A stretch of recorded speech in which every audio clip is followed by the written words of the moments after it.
एडजी में आपका फिर से स्वागत है आपके पर्सनल एआई ट्यूटर के साथ। आज हम class 11 fine art CBSE class 11 के chapter arts of the Indus valley को समझेंगे। मैं गौरव हूँ और मेरे साथ हैं स्वाति। नोटबुक पास हो तो अच्छा है, लेकिन आप बस सुनकर भी रिवाइज कर सकते हैं। हम चैप्टर का map, major art forms, important objects, likely confusions और exam answer tips calmly cover करेंगे। बिल्कुल। एक क्लासरूम मोमेंट इमेजिन करो। क्वेश्चन आता है, इंडस वैली आर्ट को रिफाइंड क्यों कहा जाता है? और दिमाग में केवल डांसिंग गर्ल घूमती है। आज हम उस एक ऑब्जेक्ट से आगे जाएंगे। Stone, bronze, terracotta, seals, pottery, beads और ऑर्नामेंट्स को देखकर समझेंगे कि आर्ट सिर्फ डेकोरेशन नहीं, बल्कि सोसाइटी, बिलीव्स, टेक्नोलॉजी और डेली लाइफ का एविडेंस भी है। हमारा लर्निंग मैप सिंपल है।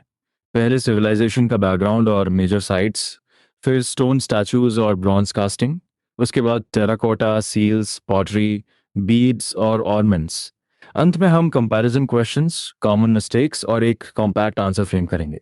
हर सेक्शन में तुम अपने मन में आंसर प्रेडिक्ट करना, क्योंकि यही एक्टिव रिकॉल तुम्हारी मेमोरी को स्ट्रॉन्गर बनाता है। और अगर किसी टर्म पर डाउट आए, उसे इग्नोर मत करना। जैसे स्टीएटाइट, इंटाग्लियो, पिक्टोग्राफिक स्क्रिप्ट या लॉस्ट वैक्स टेक्निक। एक सेकंड रुककर सोचो कि टर्म ऑब्जेक्ट की मटेरियल, मेथड या यूज से जुड़ा है। पहले अपना गेस बनाओ, फिर एक्सप्लेनेशन सुनो। इसी तरह चैप्टर रटना नहीं, कॉन्सेप्ट कनेक्शंस बनाना है। अब basic setting. Indus Valley Civilisation की art second half of the third millennium BCE में उभरी। इस ट्रेडिशन में स्कल्पचर्स, सील्स, पॉटरी, ज्वेलरी और टेराकोटा फिगर्स मिलते हैं। सोर्स का सेंट्रल पॉइंट यह है कि आर्टिस्ट में फाइन आर्टिस्टिक सेंसिबिलिटीज और विविड इमेजिनेशन थी, खासकर ह्यूमन और एनिमल फॉर्म्स की रियलिस्टिक रिप्रेजेंटेशन में। यहाँ रियलिस्टिक रिप्रेजेंटेशन का मतलब केवल बाहरी शेप कॉपी करना नहीं है। ह्यूमन और एनिमल फिगर्स में एनाटॉमिकल डिटेल्स पर अटेंशन दिखती है। टेराकोटा एनिमल्स को भी केयरफुली मॉडल किया गया। तो जब आंसर में आर्टिस्टिक क्वालिटी लिखो, सिर्फ ब्यूटीफुल मत लिखना। रियलिज्म, एनाटॉमिकल डिटेल, इमेजिनेशन और मटेरियल हैंडलिंग जैसी कीवर्ड्स ज्यादा यूजफुल होंगे। दो मेजर साइट्स हैं, हड़प्पा और मोहनजोदारो। दोनों इंडस रिवर के अलोंग स्थित थे। हड़प्पा नॉर्थ में और मोहनजोदारो साउथ में। ये साइट्स आर्ट के साथ सिविक प्लानिंग के अर्ली एग्जांपल्स भी देते हैं। Houses, markets, storage facilities, offices और public baths grid like pattern में अरेंज थे।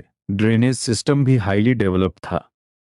एक क्विक चेक। अगर क्वेश्चन पूछे कि इंडस वैली की सिविक कॉन्शियसनेस किन चीजों से दिखाई देती है, तुम्हारा आंसर क्या होगा? हाउसेस और मार्केट्स के साथ public baths, storage facilities, offices, grid like arrangement और ड्रेनेज सिस्टम लिखना। केवल शहरों के नाम लिख देने से रीजनिंग इनकम्प्लीट रह जाएगी। इंडिया में एक्सकवेटेड इंपॉर्टेंट साइट्स में लोथल और धोलावीरा इन गुजरात, राखीगढ़ी इन हरियाणा, रोपड़ इन पंजाब और कालीबंगन इन राजस्थान शामिल है। हड़प्पा और मोहनजोदारो आज पाकिस्तान में स्थित हैं। एग्जाम पॉइंट ऑफ व्यू से लोकेशन लिस्ट को समझकर याद करो, बिना इंटरनल डिटेल्स को मिक्स किए। तो पहला बिग आइडिया है, आर्ट और अर्बन लाइफ अलग अलग नहीं थे। स्कल्पचर्स और क्राफ्ट रिफाइंड थे और सिटीज प्लान थी। अब एक important nuance, statue stone, bronze या टेराकोटा में मिले हैं, लेकिन ये अबंडेंट नहीं है। फिर भी जो एग्जाम्पल्स मिले वे रिफाइंड क्राफ्ट्समैनशिप दिखाते हैं। स्कैर्स का मतलब अनइम्पॉर्टेंट नहीं होता। अब स्टोन स्टैचूज। हड़प्पा और मोहनजोदारो से मिले stone figures three dimensional volumes को हैंडल करने की स्किल दिखाते हैं। दो मेल फिगर्स स्पेशली डिस्कस्ड है। पहला रेड सैंडस्टोन का टॉर्सो है और दूसरा सोपस्टोन का bust of a beard man है, जिसे वाइडली प्रीस्ट इंटरप्रेट किया जाता है। टोर्सो को ध्यान से देखो। इसमें नेक और शोल्डर्स पर सॉकेट होल्स हैं, जिनसे हेड और आर्म्स अटैच किए जा सकते थे। फ्रंटल पोस्चर कॉन्शियसली अडॉप्टेड है। शोल्डर्स वेल बिल्ट हैं और एब्डोमेन थोड़ा प्रोमिनेंट है। यह छोटा डिस्क्रिप्शन आंसर में ऑब्जेक्ट की कंस्ट्रक्शन और वॉल्यूम हैंडलिंग दोनों एक्सप्लेन करने में मदद करता है। बियर्डेड प्रीस्ट की फिगर सोपस्टोन में है। वह शॉल से ड्रेप्ड है, जो राइट आर्म के नीचे से आती है और लेफ्ट शोल्डर को कवर करती है। शॉल पर ट्रेफॉइल पैटर्न्स हैं। आईज इलोंगेटेड और हाफ क्लोज्ड हैं, जैसे मेडिटेटिव कंसंट्रेशन हो। यही डिटेल्स फिगर को मियरली मेल बस्ट से डिस्टिंक्ट आर्टिस्टिक ऑब्जेक्ट बनाती हैं। अब विजुअल डिटेल्स रिकॉल करो। नोज वेल फॉर्म्ड और मीडियम साइज की है। माउथ एवरेज साइज का है, क्लोज कट मुस्टाच और शॉर्ट बियर्ड के साथ। ईयर्स डबल शेल्स जैसे लगते हैं। बीच में होल है। हेयर मिडिल से पार्टेड है और हेड के अराउंड प्लेन वोवन फिलेट है। क्या तुम 3 डिटेल्स बोल सकते हो? बाकी डिटेल्स भी यूजफुल है। राइट हैंड पर आर्मलेट है और नेक के अराउंड होल्स नेकलेस की प्रेजेंस सजेस्ट करते हैं। एग्जाम में इसे प्रीस्ट के रूप में लिखते समय widely interpreted as a priest कहना रिस्पॉन्सिबल फ्रेजिंग है। इसे अनक्वेश्चनेबल फैक्ट की तरह लिखने के बजाय इंटरप्रिटेशन का नुआंस मेंटेन करना बेहतर है। एक कॉमन कंफ्यूजन क्लियर करें। स्टोन स्टैचू स्केर्स और रिफाइंड हैं, जबकि terracotta human representations comparatively crude कही गई हैं। इसका मतलब ये नहीं कि टेराकोटा आर्ट में स्किल नहीं थी। मटेरियल, मॉडलिंग और इंटेंडेड यूज अलग हो सकते हैं। इसलिए आंसर में स्टोन और टेराकोटा को कंपेयर करते समय रिफाइंड वर्सेस कंपैरेटिवली क्रूड लिखो। सुपीरियर वर्सेस वर्थलेस नहीं। अब ब्रॉन्ज कास्टिंग पर आते हैं। हरप्पन्स ने ब्रॉन्ज स्टैचूज वाइड स्केल पर बनाए और लॉस्ट वैक्स टेक्निक इस्तेमाल की। इस मेथड को सीक्वेंस की तरह याद करो, क्योंकि एक्सप्लेन या डिस्क्राइब टाइप क्वेश्चन में स्टेप्स पूछे जा सकते हैं। पहले वैक्स मॉडल, फिर clay coating, heating, molten wax का निकलना, मेटल भरना और कूलिंग के बाद क्ले हटाना। चलो स्टेप 1। पहले जिस फिगर को बनाना है उसका वैक्स मॉडल तैयार किया जाता है। उस वैक्स फिगर पर क्ले की कोटिंग चढ़ाई जाती है और उसे ड्राई होने दिया जाता है। क्ले कवर में एक टाइनी होल बनाया जाता है। अभी तक तुम्हारे हिसाब से वैक्स का रोल क्या है? वैक्स ओरिजिनल मॉडल का रोल निभाता है। जब क्ले कवर्ड फिगर को हीट किया जाता है, वैक्स मेल्ट होकर टाइनी होल से बाहर निकल जाता है। अंदर हॉलो मोल्ड बचता है। फिर इस हॉलो मोल्ड में मोल्टन मेटल भरा जाता है, जो ओरिजिनल वैक्स ऑब्जेक्ट का शेप लेता है। यही लॉस्ट वैक्स नाम का कोर लॉजिक है। और फाइनल स्टेप मत भूलना, मेटल कूल होने के बाद क्ले कवर कंप्लीटली रिमूव किया जाता है। यानी क्ले परमानेंट आउटर शेल नहीं है, वह मोल्ड बनाने के लिए है। अगर आंसर में केवल वैक्स मेल्ट और ब्रॉन्ज फिल लिखोगे तो प्रोसेस अधूरी लगेगी। सीक्वेंस को कॉज एंड इफेक्ट के साथ लिखना ज्यादा क्लियर होता है। ब्रॉन्ज फिगर्स में ह्यूमन और एनिमल दोनों रिप्रेजेंटेशंस हैं। ह्यूमन फिगर्स का आउटस्टैंडिंग एग्जाम्पल डांसिंग गर्ल है। एनिमल फिगर्स में अपलिफ्टेड हेड, बैक और स्वीपिंग हॉर्न्स वाला बफेलो और आर्टिस्टिक मेरिट वाला गोट नोटेबल है। ब्रॉन्ज कास्टिंग मेजर सेंटर्स में पॉपुलर क्राफ्ट थी, इसलिए इसे आइसोलेटेड अचीवमेंट नहीं, ब्रॉडर क्राफ्ट ट्रेडिशन के रूप में देखो। लोथल का कॉपर डॉग और बर्ड और कालीबंगान का ब्रॉन्ज बुल भी इम्पॉर्टेंट एग्जाम्पल्स हैं। सोर्स मेटल कास्टिंग को कंटिन्यूस ट्रेडिशन से जोड़ता है। लेट हड़प्पन और चालकोलिथिक साइट्स जैसे डायमाबाद इन महाराष्ट्र से भी एक्सीलेंट मेटल कास्ट स्कल्पचर्स मिले। यहाँ कॉन्टिन्यूटी का मतलब टेक्निक और फिगर स्कल्पचर ट्रेडिशन का आगे बने रहना है। डांसिंग गर्ल को अब विजुअलाइज करते हैं।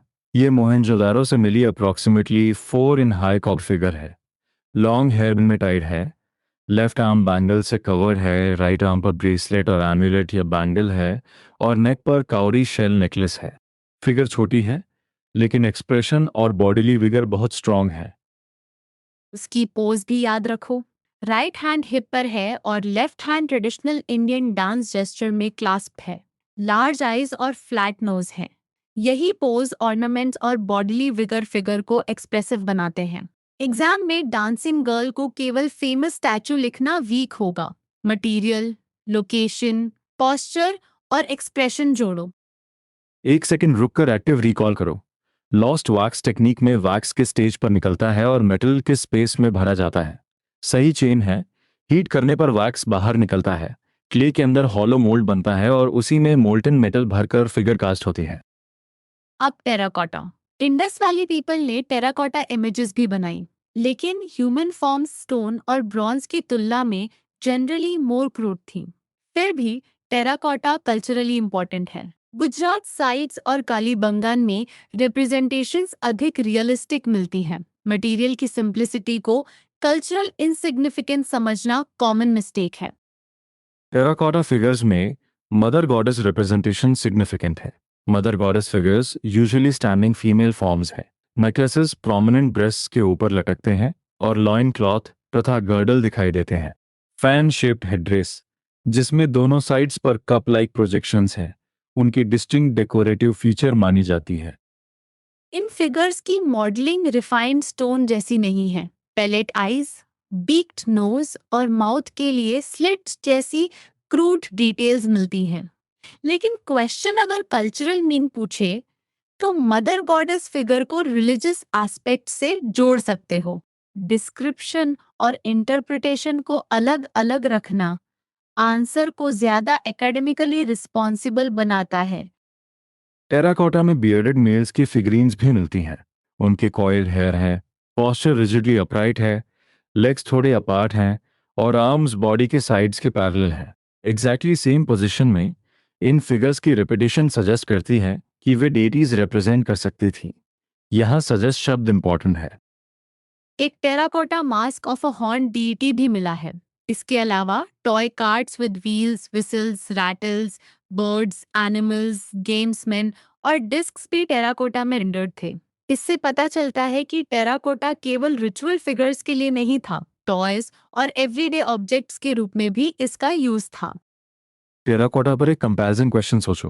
प्रेजेंट डे टेराकोटा और इंडस वैली टेराकोटा में सिमिलैरिटीज और डिफरेंसेस कैसे लिखोगे? सोर्स बेस्ड आंसर में मटेरियल कंटिन्यूटी, फिगर्स और क्राफ्ट ट्रेडिशन की तुलना कर सकते हो, लेकिन मॉडर्न एग्जांपल्स के बारे में अनसपोर्टेड स्पेसिफिक फैक्ट्स ऐड नहीं करने हैं। पहले सोर्स की सीमा पहचानना भी एग्जाम स्किल है। अब तक दो मेजर कंट्रास्ट बने। स्टोन और bronze statues scarce but refined हैं। Terracotta human forms comparatively crude हैं, पर एनिमल्स कुछ साइट्स पर मोर रियलिस्टिक हैं और फिगर्स, टॉयज तथा रिचुअल ऑब्जेक्ट्स के कारण कल्चरली वैल्यूएबल हैं। अगर तुम यह कॉन्ट्रास्ट याद रखते हो तो कंपैरिजन आंसर में अननेसेसरी जजमेंट नहीं आएगा। अब सील्स की दुनिया।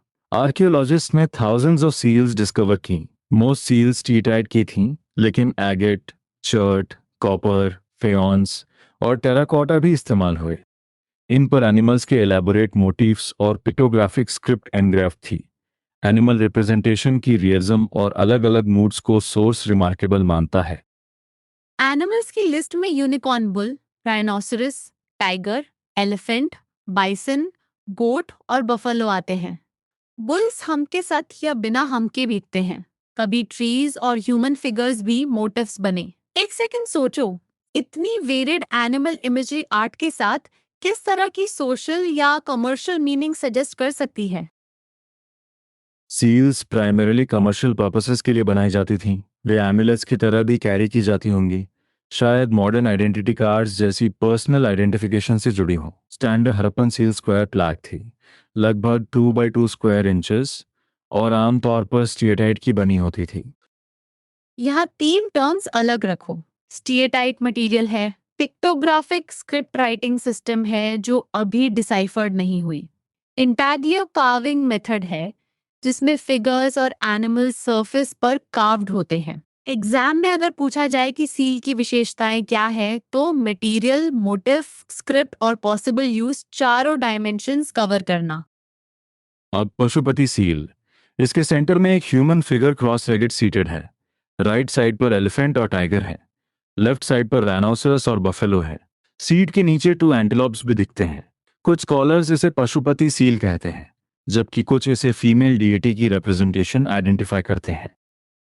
तो इस सील को एक्सप्लेन करते समय इंटरप्रिटेशन का डिफरेंस मत छिपाना। ह्यूमन फिगर और एनिमल्स की अरेंजमेंट कॉन्फिडेंटली डिस्क्राइब करो, लेकिन आइडेंटिफिकेशन के लिए सम स्कॉलर्स और सम आइडेंटिफाइड एज फीमेल डीटी लिखो। यह छोटा सा नुआंस आंसर में मैच्योरिटी दिखाता है। क्या तुम एनिमल्स की लेफ्ट राइट प्लेसमेंट फिर से रिकॉल कर सकते हो? ऐसी सील्स बिटवीन 2500 एंड 1900 बीसीई की मानी जाती हैं और मोहनजोदारो जैसे साइट्स पर कंसिडरेबल नंबर्स में मिली हैं। कॉपर टैबलेट्स भी मिले हैं, स्क्वायर या रेक्टेंगुलर शेप में। एक साइड पर एनिमल या ह्यूमन फिगर और दूसरी साइड पर इंस्क्रिप्शन हो सकती है, या दोनों साइड्स पर इंस्क्रिप्शंस हो सकती हैं। कॉपर टैबलेट्स के फिगर्स और साइंस बेरन से केयरफुली कट किए जाते थे। ये टैबलेट्स एमुलेट्स की तरह फंक्शन करती होंगी। सील्स की इंस्क्रिप्शंस हर केस में वेरी करती हैं, जबकि कॉपर टैबलेट्स की मार्किंग्स पोर्ट्रेट एनिमल से एसोसिएटेड लगती हैं। सील्स और टैबलेट्स को सेम ऑब्जेक्ट मान लेना कॉमन मिसकंसेप्शन है। एक क्विक रिकैप। सील्स मोस्टली स्टीएटाइड की थी। एनिमल्स और कभी ट्रीज या ह्यूमंस के मोटिव्स थे। पिक्टोग्राफिक स्क्रिप्ट अनडिसाइफर्ड है। कमर्शियल यूज प्राइमरी था और एमुलेट या आइडेंटिफायर का पॉसिबल यूज भी था। पशुपति सील की आइडेंटिफिकेशन डिबेटेड है। कॉपर टैबलेट्स अलग फॉर्मेट और पॉसिबल एमुलेट फंक्शन वाली ऑब्जेक्ट्स हैं। अब पॉटरी। लार्ज क्वांटिटी में एक्सकवेटेड पॉटरी से डिजाइन मोटिव्स के ग्रेजुअल एवोल्यूशन को समझा जा सकता है। Indus Valley pottery chiefly fine wheel made wares है, जबकि हैंडमेड एग्जांपल्स बहुत कम है। प्लेन पॉटरी पेंटेड वेयर से अधिक कॉमन है। शेप, सरफेस ट्रीटमेंट और फंक्शन 3 एंगल्स से इसे पढ़ो। Plain pottery generally red clay की होती थी, फाइन रेड या ग्रे स्लिप के साथ या बिना। इसमें नॉब्ड वेयर भी शामिल है, जिसकी सरफेस रोज ऑफ नॉब से ऑर्नामेंटेड होती थी। ब्लैक पेंटेड वेयर पर रेड स्लिप की कोटिंग होती थी और उस पर ग्लॉसी ब्लैक पेंट से ज्योमेट्रिक तथा एनिमल डिजाइन्स बनाए जाते थे। पॉलीक्रोम पॉटरी रेयर थी। मोस्टली स्मॉल वेसेस पर रेड, ब्लैक और ग्रीन ज्योमेट्रिक पैटर्न्स मिलते हैं और वाइट तथा येलो का यूज ओकेजनल था। इंसाइज्ड वेयर भी स्केर्स थी। इंसाइज्ड डेकोरेशन पैन्स की बेसिस यूजुअली इनसाइड और ऑफरिंग स्टैंड्स के डिशेस तक कन्फाइंड थी। रेयर टाइप्स को कॉमन समझना मत। परफोरेटेड पॉटरी की पहचान इंपॉर्टेंट है। इसके बॉटम में लार्ज होल होता है और वॉल्स पर कई स्मॉल होल्स होते हैं। इसका प्रोबेबल फंक्शन बेवरेजेस को स्ट्रेन करना था। यहाँ प्रोबेबल वर्ड फिर से याद रखो। आर्कियोलॉजिकल इंटरप्रिटेशन में फंक्शन सजेस्टेड हो सकता है, हमेशा एब्सोल्युटली प्रूवन नहीं। हाउसहोल्ड पॉटरी काउंटलेस शेप्स और साइजेस में मिलती है, डेली प्रैक्टिकल यूज के हिसाब से। स्ट्रेट और एंगुलर शेप्स एक्सेप्शन है, ग्रेसफुल कर्व्स रूल है। Miniature vessels mostly half inch से छोटे इतने केयरफुली क्राफ्टेड थे कि एडमिरेशन पैदा करते हैं। छोटी साइज को लो स्किल का संकेत समझना बिल्कुल गलत है। एक क्लासिफिकेशन चेक। रेड क्ले और स्लिप किस कैटेगरी से जुड़े हैं? Plain pottery. रेड स्लिप पर ग्लॉसी ब्लैक ज्योमेट्रिक या एनिमल डिजाइन्स किससे जुड़े हैं? Black painted where.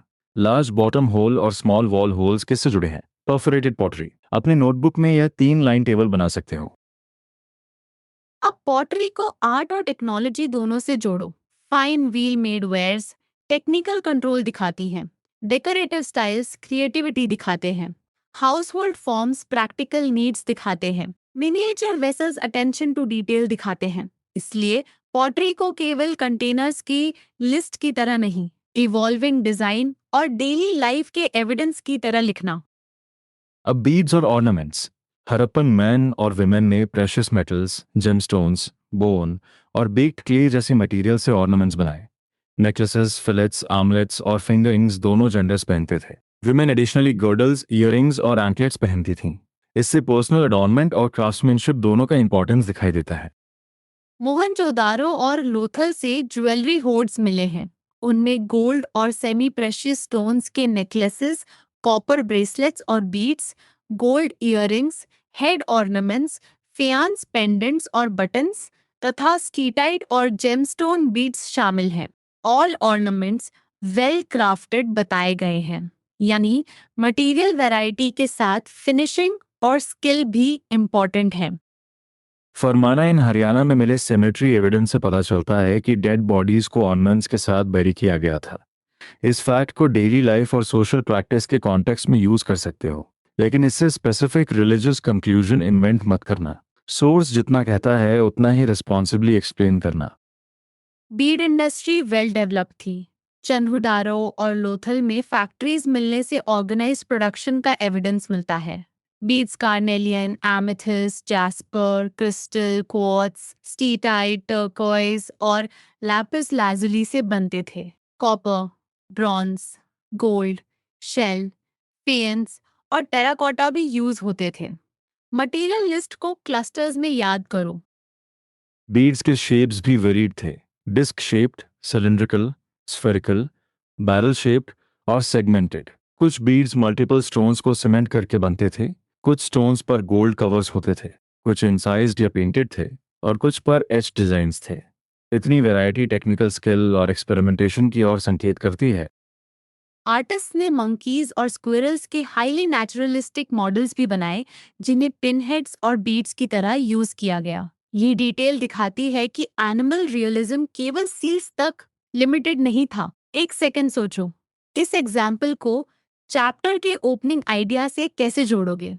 सही कनेक्शन है केयरफुल ऑब्जर्वेशन और विविड इमेजिनेशन। डेली लाइफ के एविडेंस में स्पिंडल्स और स्पिंडल वूल्स भी इंपॉर्टेंट है। होम्स में इनके मिलने से कॉटन और वूल स्पिनिंग कॉमन होने का संकेत मिलता है। वूल्स एक्सपेंसिव फियांस के साथ चीपर पॉटरी और शेल में भी मिले। इससे क्राफ्ट एक्टिविटी और मटेरियल रेंज दोनों समझ आते हैं। क्लॉथिंग दो सेपरेट पीसेस जैसी थी, सिमिलर टू धोती और शॉल। शॉल लेफ्ट शोल्डर को कवर करती थी और राइट शोल्डर के नीचे से पास होती थी। पीपल फैशन कॉन्शियस भी लगते हैं। डिफरेंट हेयर स्टाइल्स पॉपुलर थे। बियर्ड पहनना कॉमन था और सिनाबार, फेस पेंट, लिपस्टिक तथा कॉलीरियम जैसे कॉस्मेटिक्स नोन थे। इस पूरे सेक्शन से एक ब्रॉड कंक्लूजन बनता है। इंडस वैली आर्ट ऑब्जेक्ट्स हमें एडॉर्नमेंट, क्लोथिंग, स्पिनिंग, क्राफ्ट प्रोडक्शन और अपीयरेंस के बारे में क्लूज देते हैं। धोलावीरा के स्टोन स्ट्रक्चरल रिमेन्स ये भी दिखाते हैं कि स्टोन कंस्ट्रक्शन में यूज होता था। आर्ट हिस्ट्री यहाँ डेली लाइफ और टेक्नोलॉजी से लगातार जुड़ती रहती है। अब लर्निंग फ्लो में एडजी का एक नेचुरल यूज सोचो। अगर तुम्हें एग्जैक्ट डाउट हो, जैसे इंटैग्लियो और ब्यूरन में डिफरेंस, तो एडजी के एआई ट्यूटर से स्टेप बाय स्टेप सवाल पूछकर कॉन्सेप्ट क्लियर कर सकते हो। लेकिन पहले अपना एक्सप्लेनेशन बोलकर देखो। टीचिंग अ फ्रेंड या खुद को समझाना एक्टिव रिकॉल को और स्ट्रॉन्ग बनाता है। अब हम फाइनल रिवीजन सेक्शन में एंटर कर रहे हैं। सबसे पहले लॉन्ग आंसर फ्रेम। अगर पूछा जाए कि Indus valley people great art lovers थे या नहीं, तो ओपनिंग में क्लियर स्टैंड लो। फिर sculptures, bronze casting, terracotta, seals, pottery, ornaments और अर्बन प्लानिंग से एविडेंस दो।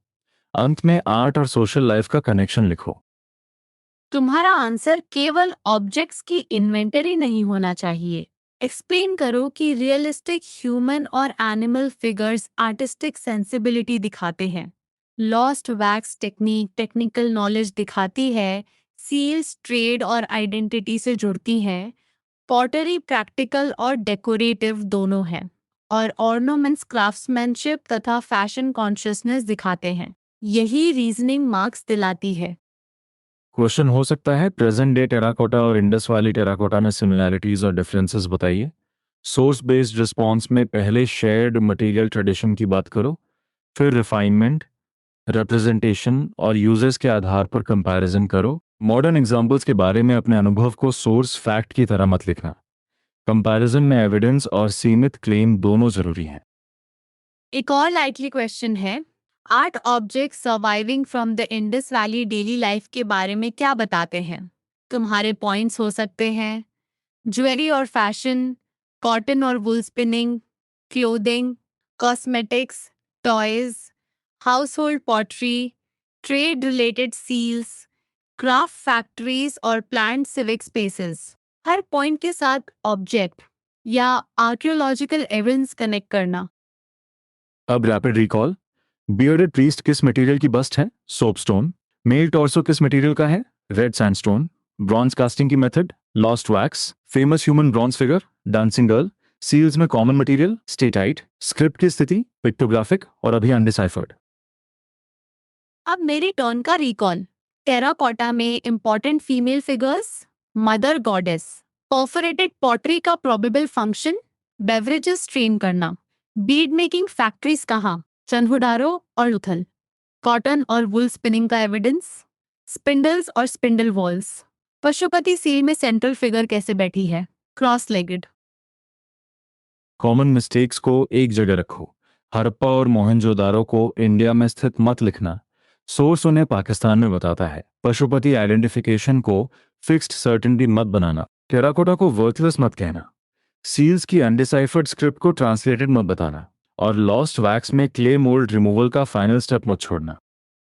एक मिनी चैलेंज, बिना देखे 6 हेडिंग्स बोलो।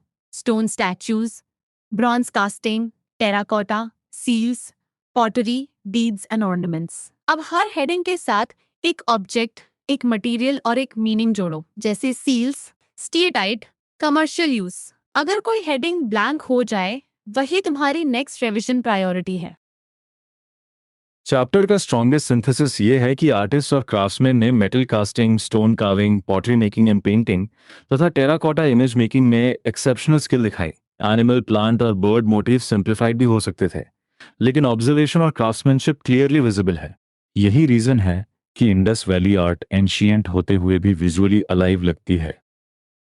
फाइनल एक्टिव रिकॉल के लिए 3 प्रॉम्प्ट्स लिखो। पहला, डांसिंग गर्ल की आर्टिस्टिक क्वालिटीज एक्सप्लेन करो। दूसरा, इंडस वैली सील्स के मटेरियल्स, मोटिव्स और यूजेस डिस्कस करो। तीसरा, आर्ट ऑब्जेक्ट से डेली लाइफ के बारे में मिलने वाले एविडेंस को ऑर्गेनाइज करो।